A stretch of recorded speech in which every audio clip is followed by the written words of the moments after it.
of yesteryear.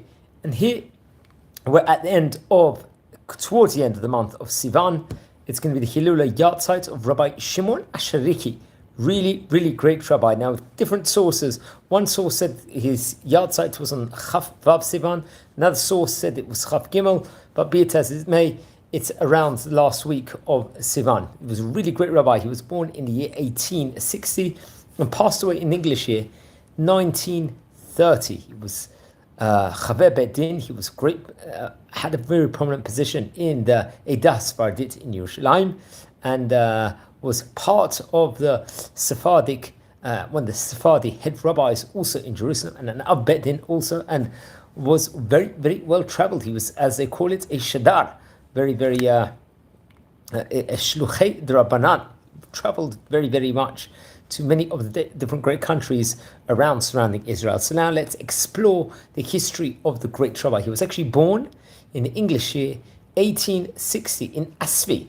This is in Morocco. Asfi is, I think, part of the western part of Morocco, if I'm not mistaken, and a place we haven't actually spoken too much about before. I think it's in the western Morocco on the shores of the Atlantic Ocean, south actually of Casablanca. Casablanca, we've spoken about some of the great rabbis over there. He was actually born, his father was a great person, a very wealthy man. His name was Chaim. And I think when he was about 5 years of age, he moved with his family to Israel, and they moved to Yaffo over there. They located to Yaffo I believe by the port in Israel, I think near the actual main sea itself, respectively. And he actually learned with great rabbanim under the auspice of Rabbi Shlomo Chazan, who was a very great rabbi and was an Av Bedin also in Yaffo and in Yerushalayim also, and was one of the head Sephardi rabbis, I believe, of Tzfat also, respectively. And after several years in Yaffo, it was reported that the family moved to Jerusalem after his father sadly passed away. And over there he would learn with another prominent rabbi, Rabbi Yitzchak Ashkenazi, who was also Chaver on the Vad of the Ada Aspardit in Yerushalayim, and Chaver in the Bet Din. Also, he was a prominent position inside the Bet Din. Now, I believe his mother got remarried after the passing of his father. She remarried the Rishon LeZion, Rabbi Avram Ashkenazi, who was, I believe, Rishon LeZion and Chacham Bakshi for a period in Israel also. And it's actually interesting, afterwards, after his learning in yeshivot, he actually got married to Bolisa Sol. This was actually the daughter of a famous Gvir, Rabbi Avram Pinso, which is very, very interesting. I think he actually was one of the managers or one of the heads of the leaders of the Sephardi community, respectively. Very, very prominent position also. And during this point in time, he went as a Shadar and was very, very well traveled. He went on behalf of the congregation in Jerusalem. He traveled to India, Iraq, North Africa, and Spain, also respectively. Very, very well traveled, very prominent. And I believe it must have been the years 1900 to 1902, so at the start of the 20th century, he actually traveled to Morocco also. And he was on missions as a Shadar on behalf of the Western congregation of Morocco also.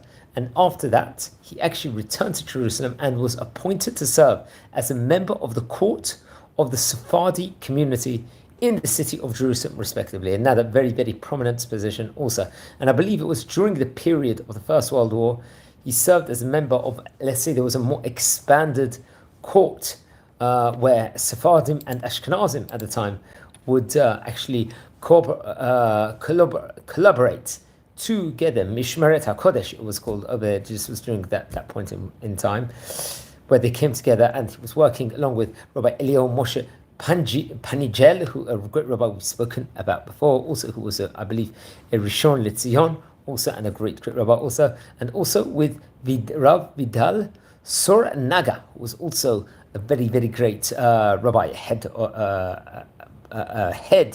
of a Talmud Torah, respectively, a Sephardi Talmud Torah. I believe after Rabbi Yosef Chaim HaKohen passed away, I believe, in the year 1921. He actually, I think he was the author of the Minchat Coin, respectively. He was also another very great rabbi in a prominent position over there. He was actually appointed the Shamash in his place and the head of the Bet Din, the Av Bet Din also, of the Aida Hamaravit, of the Western congregation also, which was a very, very prominent position also, and was part of the Kechaver Va'ad Ha'ir of the Jewish people in Jerusalem. He was part of the Va'ad, the congregation, the committee of Jerusalem, the city of Jerusalem, respectively. Very, very prominent position. And I believe in his last few years, he suffered from, unfortunately, different illnesses, I think with losing his eyesight, and I believe he passed away on the English date, the 22nd of June in the year 1930. So we're talking about 94 years ago from the time passing. According to this source, which I'm reading at the moment here on Wikipedia, it says that it was on 23rd of Sivan that he passed away. But on another website, which lists also the dates of the Hilula of the Tzaddikim, it listed him as 26th of Sivan also. And I believe he was buried in Har HaZeitim, the Mount of Olives burial plot also. It's actually interesting. I believe his daughter actually got married to, her name was Bida, got married to Yitzchak Yeheskel Yehuda, who was, I believe, an educator and translator and a bookseller also, and was very much involved in the research of the history of people in Israel and Arab culture. And his son Chaim also was, I think, teaching languages in Israel, I believe, in Herzliya, and was working also in commerce in Tel Aviv also, which is also interesting enough. So it's going to be his Hilula here towards the end of Sivan. Don't forget to light candles in the great rabbi's memory. He was really, really a great rabbi also, a very well-traveled rabbi. He was a Talmid of Rabbi Shlomo Chazan, and very, very well-traveled from everywhere. Please, I hope this was informative, and please don't forget to like over the previous videos we've covered. We've already covered about 260 rabbis of the great rabbanim of yesteryear. Please, it's always good to hear feedback also within regards to the various videos that we have covered of the various rabbanim also. And I will try and also add a link of there's also more information online within regards to the great Chacham also. According to another source, actually, on the Moreshet Morocco website, he was born in the year 1859. So that also is interesting. But there's a lot more that can be said about him.